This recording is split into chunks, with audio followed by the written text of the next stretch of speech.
Ramai yang ada sakit gout eventually akan kena darah tinggi.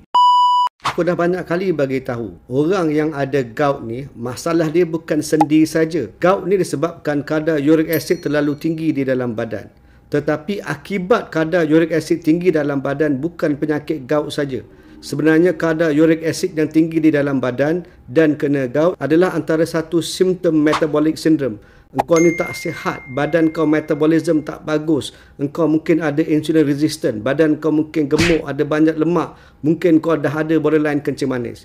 Jadi kalau orang tu pernah kena gout dan kadar uric acid dia tinggi, memang kena buat medical check up dengan sepenuhnya. Kena cek gula, kena cek HbA1c, kena beli mesin darah tinggi, cek blood pressure semua dekat rumah. Sebab memang ada kaitan yang sangat rapat antara orang yang ada kadar uric acid yang tinggi, kena gout dan darah tinggi. Ramai yang ada sakit gout eventually akan kena darah tinggi. Jadi kena cek selain pada gula, kolesterol, darah tinggi, kena cek kadar kesihatan secara am, dan khususnya kalau ada simptom sakit dada atau semput nafas atau dua-dua kaki itu bengkak, memang kena cek jantung sekali. Sebab antara satu simptom orang lemah jantung adalah sempit, sakit dada, tak boleh tidur malam dan kadar uric acid itu tinggi.